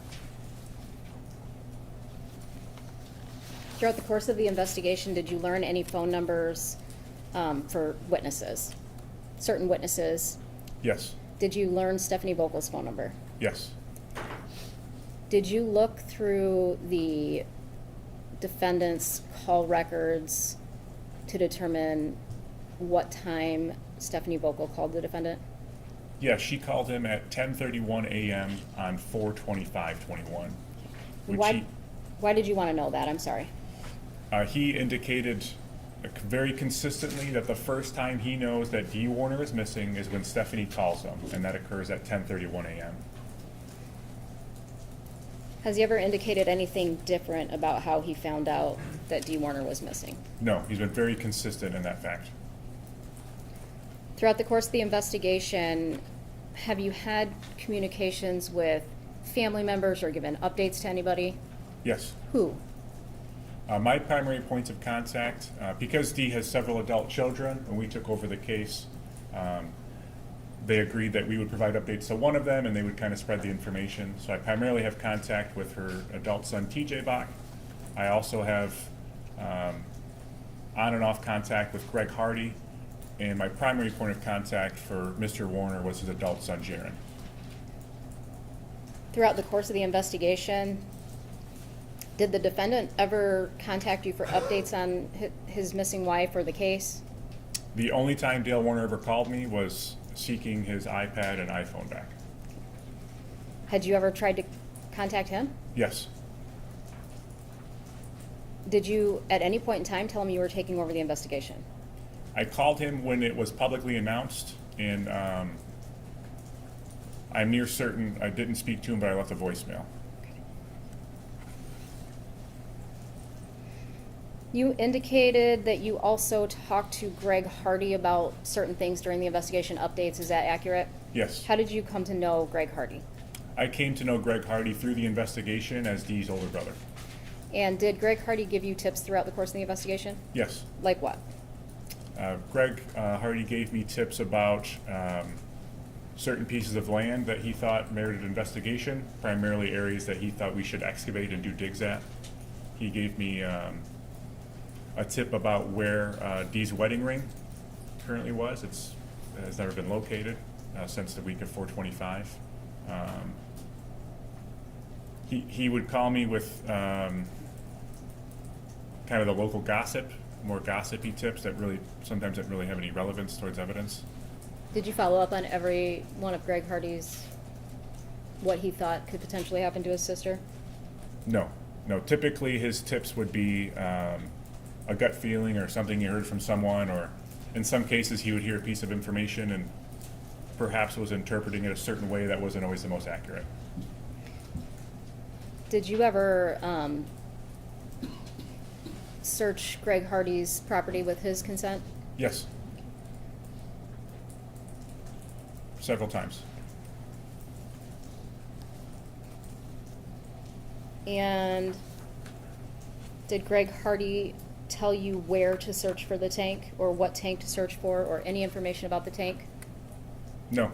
He had a basic understanding of what was typical for Dale Warner's tanks, and a contact for someone that had rented them. Did he give you the contact information for the person who was going to cut open the tank?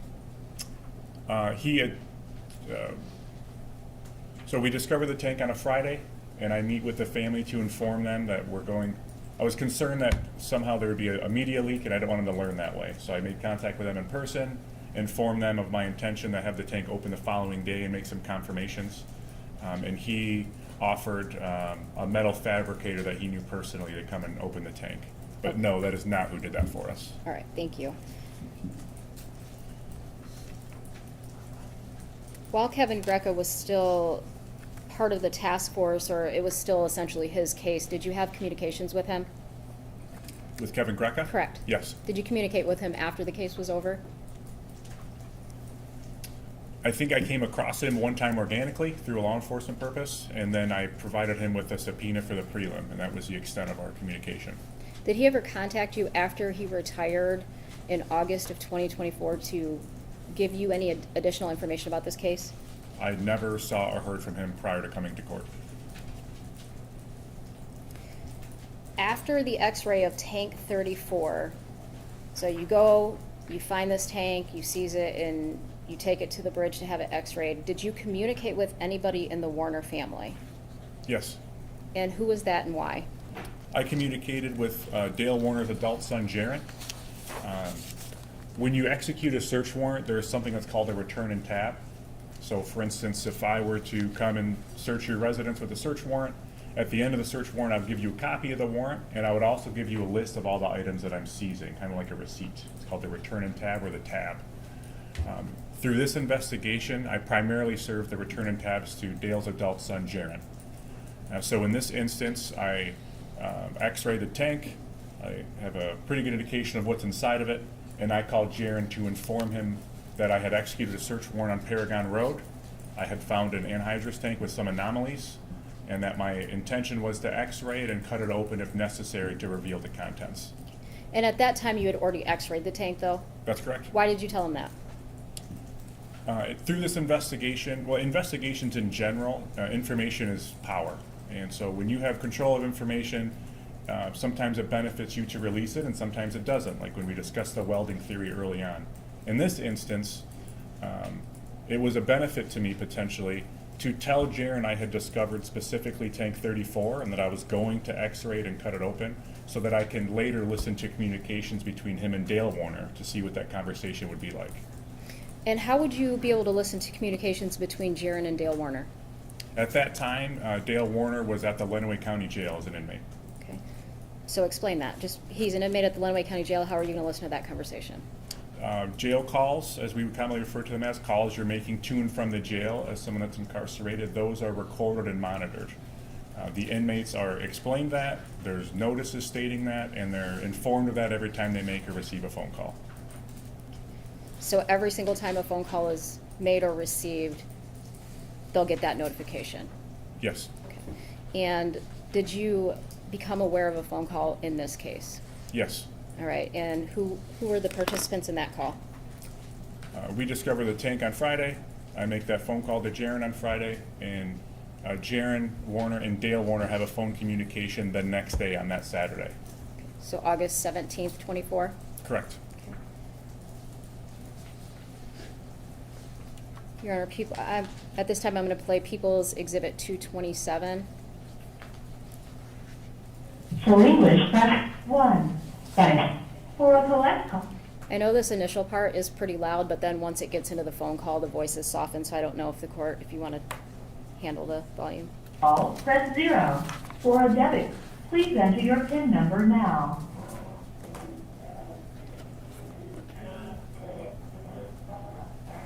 At the beep, repeat the phrase.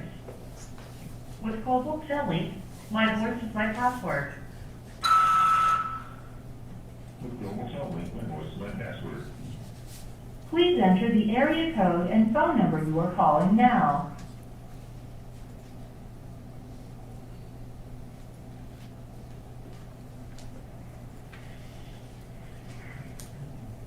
Please hold. Please wait while your call is being connected.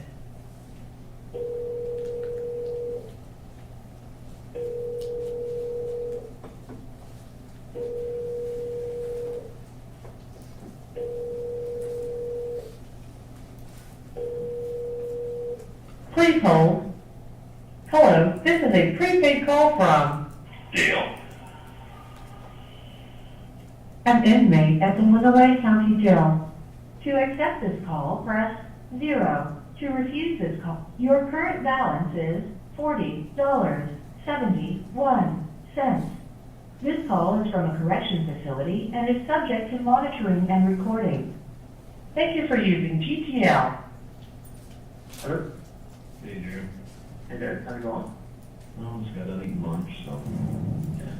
Great to call, I wanted to talk to you separately without being around. So yesterday, Detective texted me and said that they had a search warrant to search the Paragon property and at the farm and surrounding outbuildings again. I'm like, again? He's like, yes. So long story short, they took an anhydrous tank from the Paragon property and they're taking it to get x-rayed. And if they can't get results of the x-ray, they're going to cut it open to see if there's any samples inside of it. Okay. Yeah. They had to take anhydrous tank number 34 is what their search warrant said. Tank number 34. Yeah, I don't know what the specifics of that is or what, but like this is fucking idiocracy. So, yeah. So they took that tank and now they're using x-ray or something, and if they don't even x-rays, they're cutting it open. I'm like, what the fuck, what a waste of fucking time. Okay. Yeah.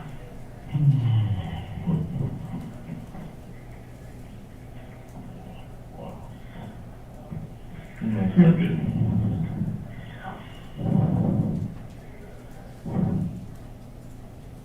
Yippee-ki-yay, yes. Because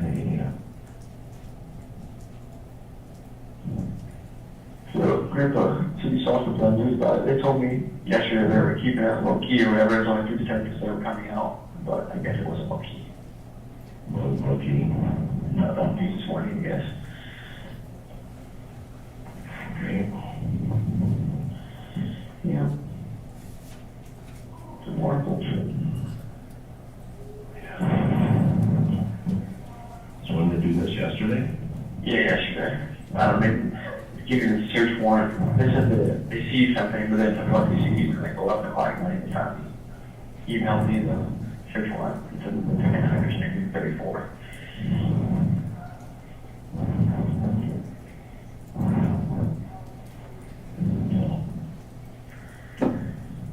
There's just there.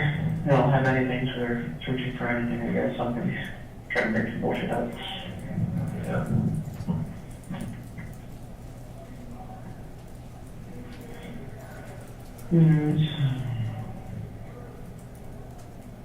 So which one, is that the one we painted, is that the one we painted up, with the new details or something?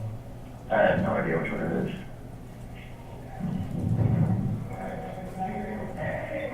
I'm trying to go on the development here 34 so.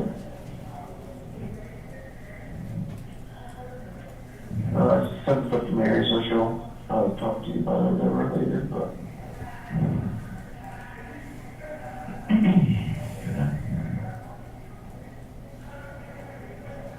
More tax dollars, how it work? Yeah, it would. That's more tax dollars, how it work? Oh, okay.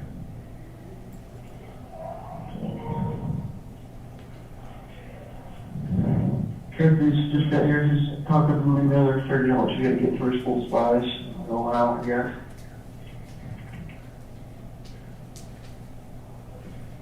Oh, they don't have one. Yep. Yeah, you know, he does pick you out and stuff, so she had to find the right folders and all that shit. Oh, yeah. She doesn't want to use any of her stuff from last year, she wants to get new stuff. She wants to keep all her stuff, all her papers and everything, trying to keep all of them. Oh, Yeah. everything ordered up in order. Yeah. Yep. So we're taking her in on Monday to get the work frozen off the foot. Her plans work. Oh, so it doesn't work. Yeah. She got plans for it. She's trying to use some passing and then she keeps complaining about it, so. She's gonna have gymnastics for the next 2 weeks, so it'll be a good time to do it, I guess. We hobble around out to there, hopefully. Hopefully.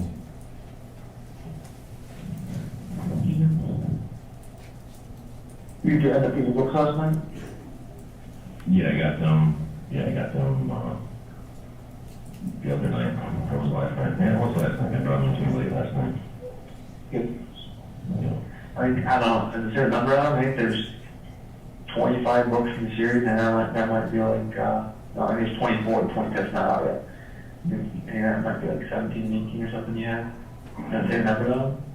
Yeah, I think there's like 4 more.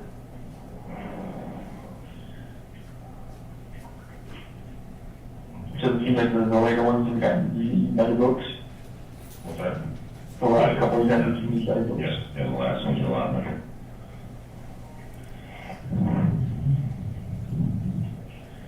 That's good, it doesn't seem like they're running out of material, it's kind of like dry books or something, you know? Yeah.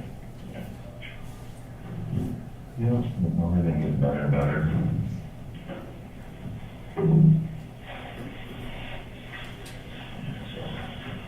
Or it was just, I'm not excited to be this one here, but I figured I'd better tell you, so you see it on here or something, and what the fuck? Yeah, great. Let's just see what's going on here again. Yeah. More shit. Yeah. But, you got the Shawns, we're supposed to have a meeting on Tuesday with Shawns, me and you, and then on, I think Wednesday, they're gonna do a mediation, so it'll take all day, I'm assuming, to try to settle, the date. That's what they said, so. I don't know. So, see how that goes, I guess. Yeah.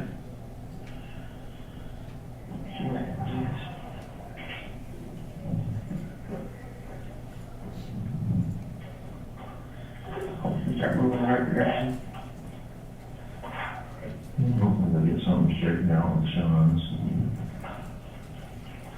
Be good. Yeah, it'd be better not to worry about all this probate shit, just be done with it and focus on the actual trial and get that shit taken care of. Right. Like 17 different battles at once all the time, you know? Yeah, there's something on that, okay. We're approximately 8 minutes and 40 seconds into that phone call. Is there anything additional that's discussed on there, to the best of your knowledge, about that tank? No. Do you want the rest of that audio played? Yes, I do, thank you.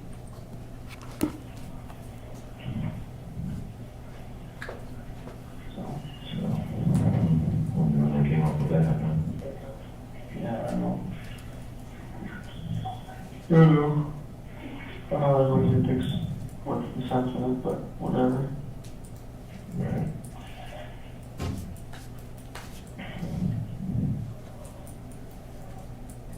So the back search in Holland there too, or? I know Jude, they said they had the search warrant in the Shannon house, but the detective told me they had a search warrant for the house, in the very, not the house, but for the surrounding buildings around the house and the field around the house, but not their house itself. But Jim said they were here for like 5 minutes. They went out back by the burn pile and mother bottles. He said they were there for like 5 minutes, and then they left. So they must have mostly just been a paragon. They're gonna trap them? Yeah, you know, the bunch of they dug everything up already. Yeah, FBI was there, but you know, I guess the detectives had to go back over again. I don't know. Definition of insanity, doing the same thing over and over and expecting different results. Yeah.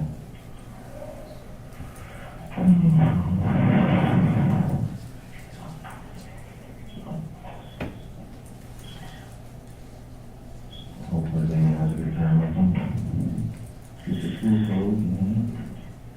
Sure, I think. Yeah, you got, I guess.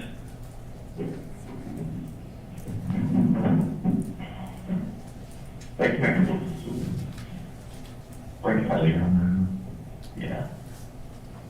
Well, you said, you said your lap, so now he wants to play with her.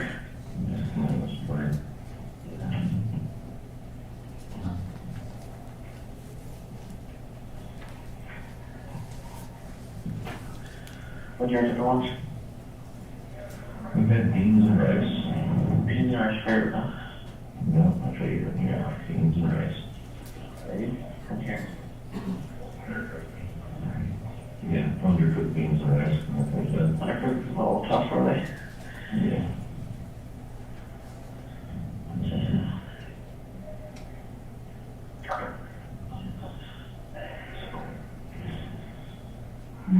Would you talk to Sean last? What's that, when they talked to Sean's last? Yeah. Last weekend, sir? Last week, that was Wednesday or Thursday. Gotcha.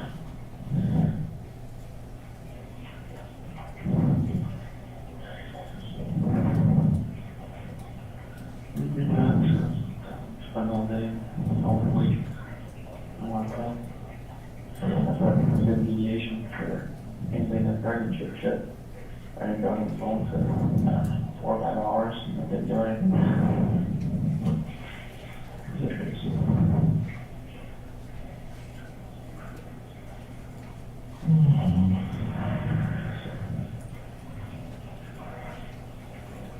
So it's getting like rains and beans and stuff looking good over times. I don't know, like half inch, but yeah, they're looking pretty good. It's looking good. It's supposed to rain more today, but it hasn't been rained yet. It's been 8 miles we're calling for it. Grandpa stopped by a little bit earlier today, talked to him for a little bit. Yeah. Yeah. He said that Uncle Billy and Little Billy were down in, I don't know, was it Fort Wayne, some tractor pulls or something, last couple days, and now they're going to MIS for the race or something. They got the passes, some of that, the C4 people gave or something. So, Grandpa's like, how you gonna get anything done? You're always away. Give him shit. Yeah.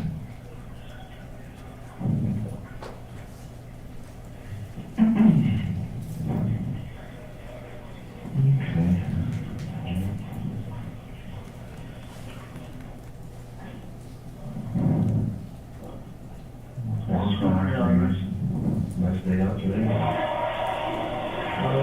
It does get really gloomy right now. Rained a little bit earlier, but not much. It's supposed to rain more, I think. Yeah.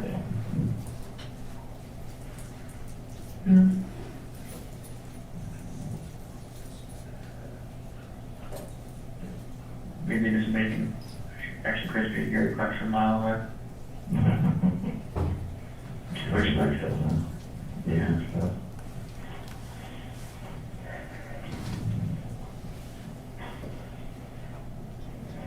Do look at it as time for a year for a locker or something, just, you know, make sure she looks pretty when she's still going to classes. She's what's that? Looking for a mirror for a locker, Oh, yeah. school locker.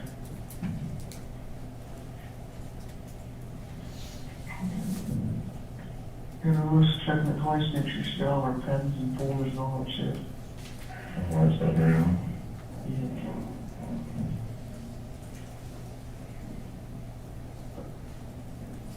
You guys watching the movies today, not yet?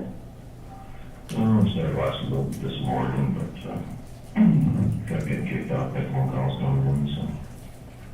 Yeah, but, Yeah, gave up. the tablet's not working all from 6 to 8? Yeah, they don't work at all from 6 to 8 at night. I shut it I off. figured that'd be a good time to watch it, I said, no calls are allowed to come in then, but, Yeah, they don't, they haven't shut off then, so. yeah, just. Good, good.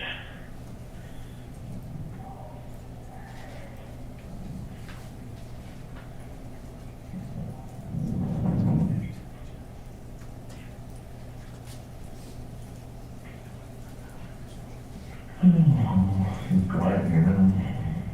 Are you out of your room or you got in the meeting area? Not in the bedroom right now. Gotcha. Football anything on the day? Oh, it got a little later, I guess this kind of game was at 4:30 or something, I think that. Lions? No, I think it was. You have 1 minute remaining. I don't know, they put down the C down on the top of it, so I don't know. Yeah, I didn't see. let's see, I don't know. Jimmy's the one that's been here to tell me about it. Was it put a, soup or something on it? Yeah, did 2 suits. Is that like a Brandon or what is the soup that this one's separate? Yeah, Raymond, the suit, Joe. Yeah, gotcha. 2 Raymond. Yeah, that's what it was, so.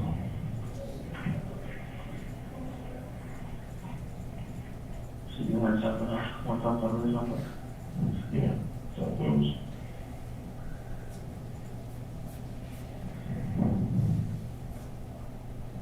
This must be around 7 times or something, like 1 minute remaining, I think. Yeah, 7 more minutes, so.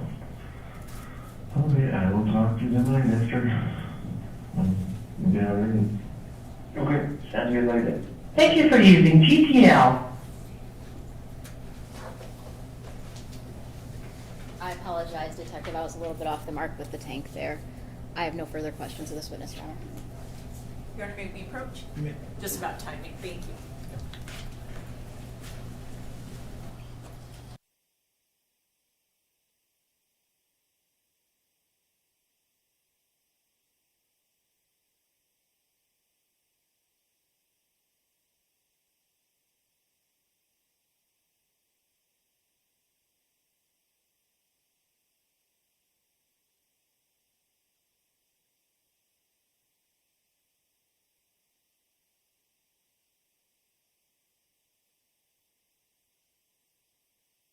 We did not have a break to use the restroom this morning, so what we're going to do is just kind of break early now because we have a natural break in the testimony. If we took a 10 or 15-minute break now, we'd have just a little bit of the beginning of the cross-examination, and so it makes more sense just to wait until after lunch. So we're going to break now. I'll ask you to be back at 1:30 p.m.